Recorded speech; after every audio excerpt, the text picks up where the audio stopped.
Islamic and informative videos کے لیے ہمارے چینل سلسبیل انڈیا کو سبسکرائب کریں۔ جزاک اللہ۔ السلام علیکم ورحمۃ اللہ وبرکاتہ۔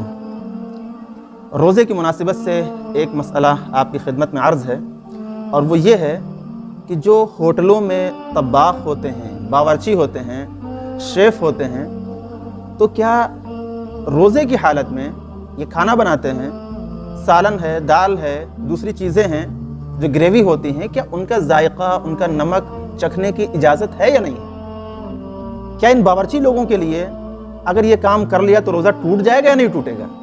تو عرض ہے، فقہاء کرام نے لکھا ہے باقاعدہ کہ اگر کسی عورت کا شوہر بدمزاج ہے یا اسی طرح سے کسی غلام کا آقا ظالم ہے تو ان کے لیے باقاعدہ اجازت دی ہے کہ وہ روزے کی حالت میں بھی سالن کا ذائقہ چکھ لیں، تاکہ ایسا نہ ہو کہ عورت اگر ذائقہ نہیں چکھے گی تو جب وہ کھانا سامنے جائے گا شوہر کے تو شوہر غصہ ہو جائے گا، آگ بگولا ہو جائے گا، ظلم کرے گا اپنی بیوی کے اوپر، یا کھانا پھینک دے گا، یا غلط سلط الفاظ بولے گا۔ اس وجہ سے عورت ان تمام پریشانیوں سے بچ جائے تو فقہاء کرام نے باقاعدہ اس کی اجازت دی ہے۔ اصل میں معاملہ یہ ہے کہ بغیر عذر کے سالن وغیرہ چکھنے کی اجازت نہیں ہے، اس سے روزہ مکروہ ہو جاتا ہے۔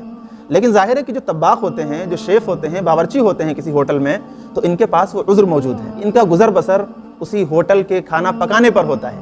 اگر یہ سالن کا ذائقہ نہیں چکھیں گے، نمک نہیں چکھیں گے، تو ظاہر ہے کہ ان کے اوپر اعتراض ہوگا، ان کا کام بند ہو جائے گا، ان کا ذریعہ معاش ختم ہو جائے گا، لہذا ان کو دشواری کا سامنا کرنا پڑے گا۔ اس وجہ سے ان کے سامنے بھی ایک عذر موجود ہے۔ اس وجہ سے ان حضرات کو بھی، طباخ لوگوں کو بھی روزے کی حالت میں سالن کو چکھنے کی اجازت دی گئی ہے۔